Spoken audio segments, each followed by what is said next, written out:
Live Text Access Training for Real-Time Interlingual Subtitling. Hi, my name is Sofia Bernabé Caro and I work at the Internationale Hochschule STU München in Germany. I was the leader of the Live Text Access project, in short LTA. This video provides you with basic information about the LTA course. The aim is that you get to know the structure, prerequisites, workload, and expected outcomes so that you can start the course today. If you already know all these, I recommend you skip it and go to the videos about the specific tracks.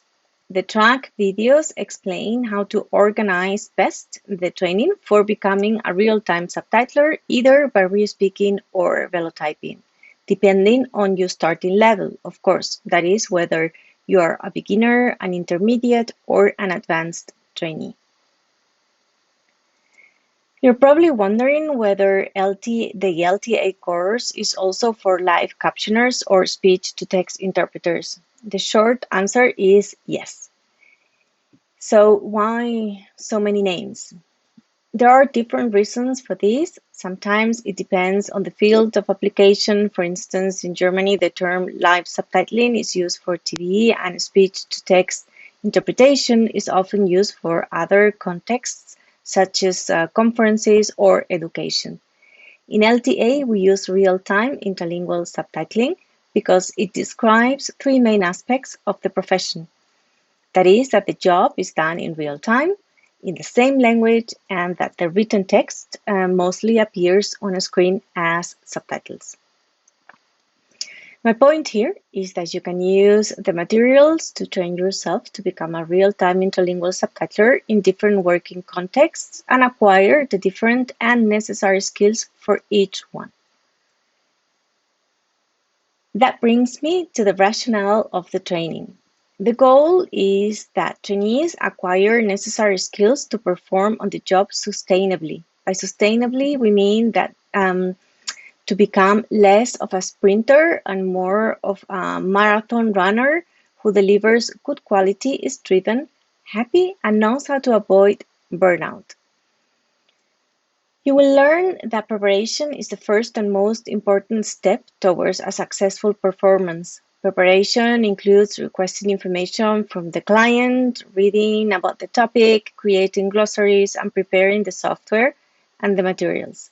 This last step might involve creating macros or shortcuts for long or complicated names, or printing out an attendance list.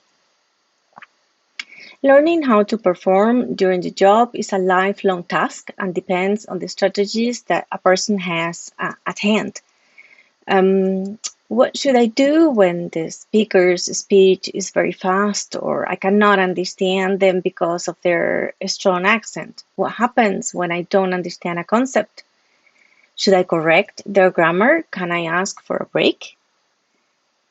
Lastly, you will also learn to reflect on your performance after the job is done.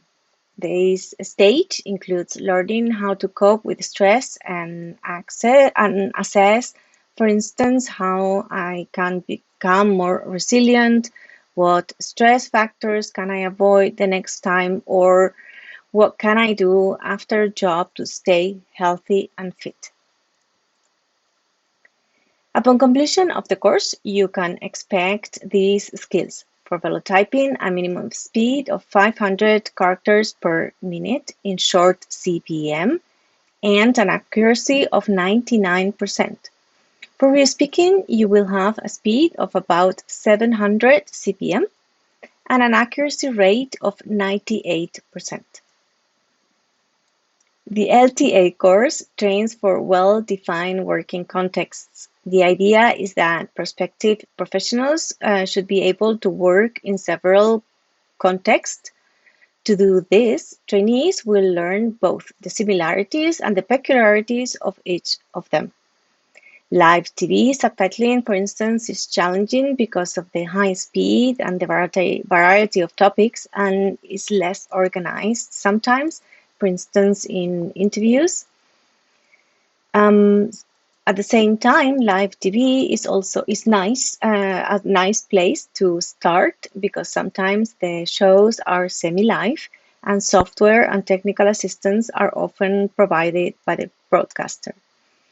Another example is cultural events such as conferences. Here, there is usually only one speaker or a panel with several speakers who speak one at a time, with a larger audience watching the event on location.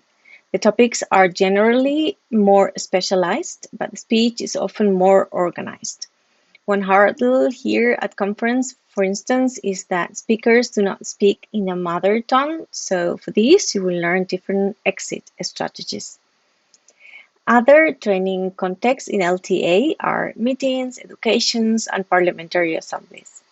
At this stage, I would like to invite you to watch the testimonials by professionals working in these fields who reveal to you all the intricacies of the context and how they navigate through them.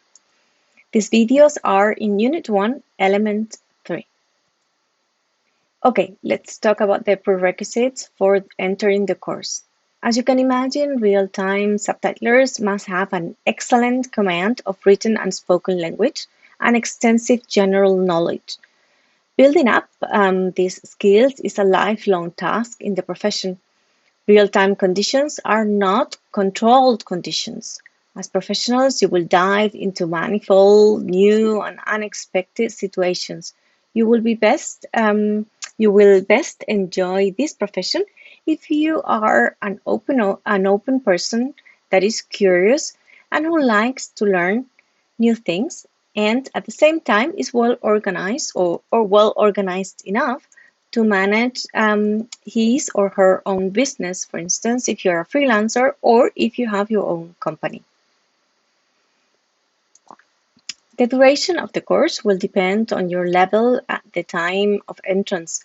You will learn more about this in the video about the training track that you have chosen.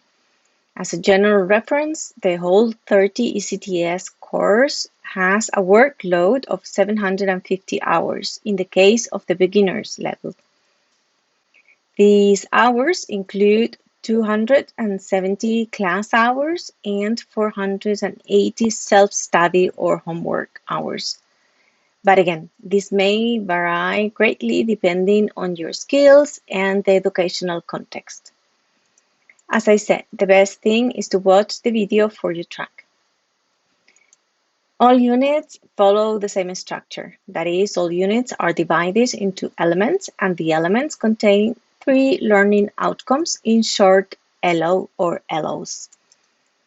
You can always find out the level for each LO or learning outcome and each element in the trainer's guide of the unit. This information is always summarized in Table 3. Each learning outcome, or LO, is marked with a level: beginner, intermediate, or advanced.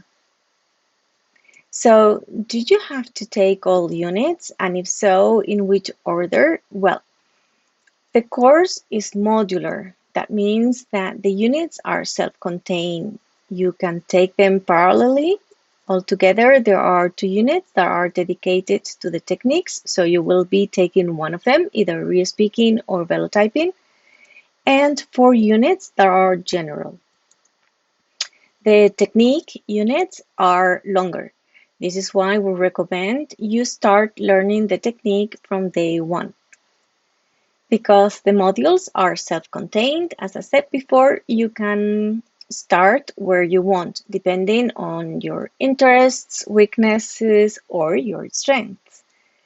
For instance, in this scenario, a trainee will learn progressively, starting all units simultaneously. Typically, the person will start with the beginner level in all units.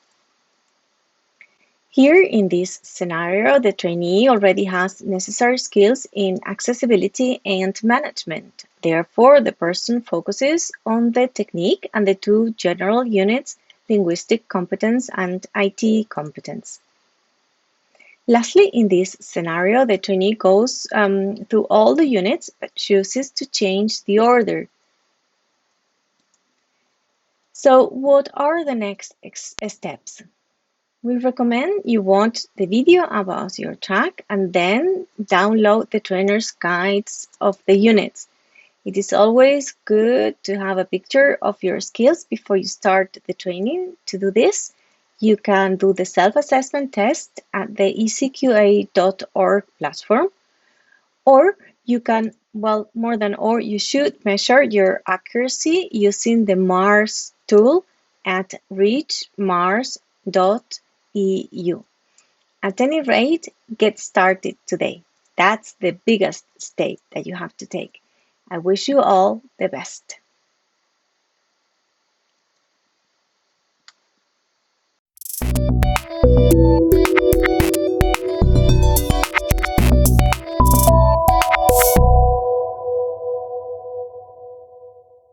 LTA Live Text Access, Universitat Autónoma de Barcelona, SDI, Internationale Hochschule, Scuola Superiore per Mediatori Linguistici, ZDF Digital, European Federation of Hard of Hearing People FHO, Velotype, SUBT Access, European Certification and Qualification Association ECQA. Co-funded by the Erasmus Plus program of the European Union.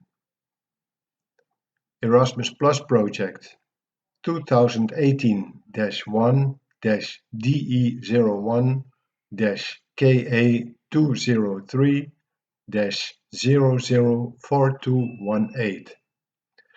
The information and views set on this presentation are those of the authors and do not necessarily reflect the official opinion of the European Union. Neither the European Union institutions and bodies, nor any person acting on their behalf, may be held responsible for the use which may be made of the information contained here.